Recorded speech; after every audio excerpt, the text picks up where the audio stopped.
یہاں دیکھیں، ایک تو حضرت عمر فاروق رضی اللہ تعالیٰ عنہ کی بہترین حکمت عملی آپ دیکھیں کہ جیسے آپ امیر المومنین بنے تو آپ نے تمام مجاہدین کی تنخواہ ڈبل کر دی تھی اور فرمایا کہ کرپشن کو روکنے کے لیے بہترین طریقہ ہے کہ ان کی تنخواہیں اچھی کر دو. اور یہ تو آج بھی حل یہی ہے. یہ مصیبت ہے ہمارے جو یہ پولیس والے بھائی جان جو کھڑے ہوتے ہیں روڈوں پہ عیدی بیچارے اور چائے پانی مانگ رہے ہوتے ہیں، وہ مسئلہ ہی یہ ہے. آپ باہر کے ملکوں میں دیکھیں کرپشن یہاں کے مقابلے میں کم کیوں ہے؟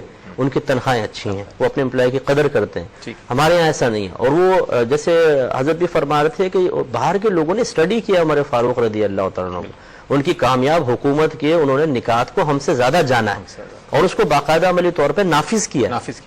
کیا فرمائیں گے مفتی صاحب، چونکہ پروگرام اپنے آخری مراحل میں داخل ہو رہا ہے، آپ کے پورے عہد مبارک جو 10 سال یا اس سے کچھ عرصہ کچھ زائد پر مشتمل ہے، اس میں جو سب سے بیسک ایلیمنٹ نظر آتا ہے وہ عدل ہے.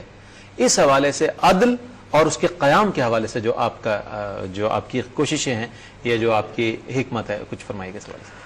دیکھیں، قیام عدل کا بھی ایک سبب ہوتا ہے اور وہ سبب ہے اللہ تبارک و تعالیٰ کی گرفت کا احساس. ایز اے مسلم الحمدللہ ہمارا تو ایمان ہے کہ میدان محشر میں محاسبہ ہوگا، لیکن وہ یقین کاملیت کے درجے تک بعض اوقات نہیں پہنچا ہوتا. اسی لیے یقین ہے، لیکن جو یقین کامل ہماری عادات میں، اطوار میں، کردار میں، سوچ میں، افکار میں چینج لے کر آتا ہے، وہ ہمیں حاصل نہیں ہے. یہ وہ بزرگان دین تھے کہ یقین بھی تھا اور کاملیت کے درجے تک بھی پہنچا ہوا تھا. یہی وجہ کہا جاتا ہے کہ کبھی اگر آپ جلال میں ہوتے اور کوئی اللہ تبارک و تعالیٰ کے عذاب کی آیت آپ کے سامنے پڑھ دیتا تو ایک دم آپ کا جلال ختم ہو جاتا تھا. اور ایک دفعہ تو روایت میں آتا ہے کہ آپ اونٹ پہ سوار تھے، کسی نے عذاب کی آیت پڑھ دی تو خوف خدا کے باعث آپ بے ہوش ہو کے زمین پہ تشریف لے آئے اور 1 مہینے تک بیمار رہے. تو جو شخص اتنا اللہ تعالیٰ سے ڈرتا ہو، اتنا خوف رکھتا ہو، یقینی سی بات ہے وہ کیسے کسی کو رعایت دے کر اور عدل و انصاف سے دور کر سکے گا.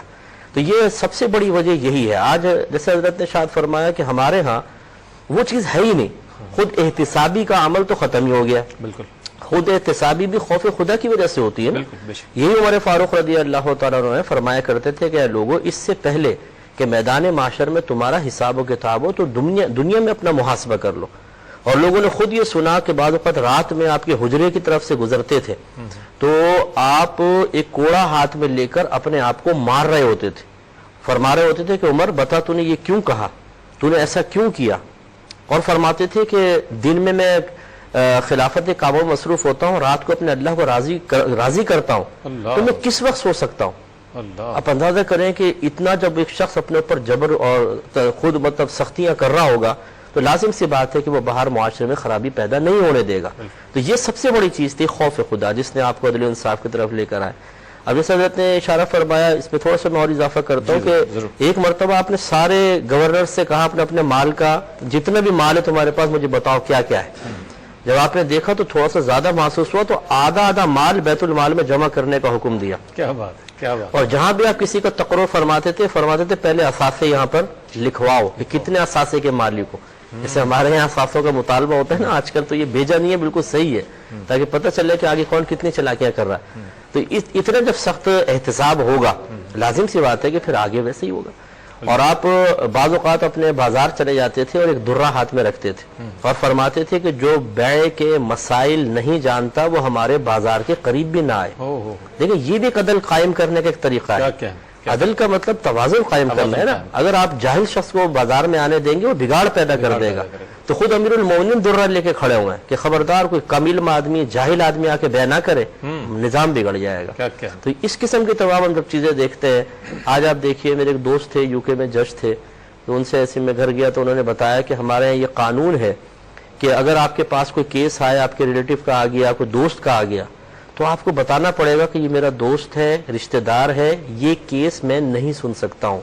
وہ آپ کو چینج کریں گے، دوسرا جج بٹھائیں گے، وہ اس کیس کو ڈیل کرے گا. تلاش کیا جاتا ہے کہ کوئی جان پہچان. یہ کیا ہے؟ حضرت عمر فاروق رضی اللہ تعالیٰ عنہ کا طریقہ تھا کہ آپ خود مطلب کسی کو رشتہ داروں کا مسئلہ حل کرنے یا اپنے گورنرز کو منع کیا کرتے تھے کہ جو قریبی دوست ہیں ان کے خود مسئلہ حل نہ کرو، قاضی کے حوالے کرو تاکہ تم پہ بدگمانی نہ ہو.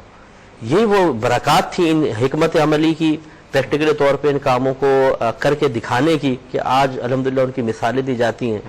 جنہوں نے حاصل کر لیا ہے ان کو ان کی اس تعلیم کو، اس پریکٹیکل سے فائدہ برکات حاصل کر رہے ہیں، وہ دیکھیں آج کہاں تک پہنچے ہوئے ہیں اور ہماری حالت ہم یہاں بیٹھے ہوئے ہیں.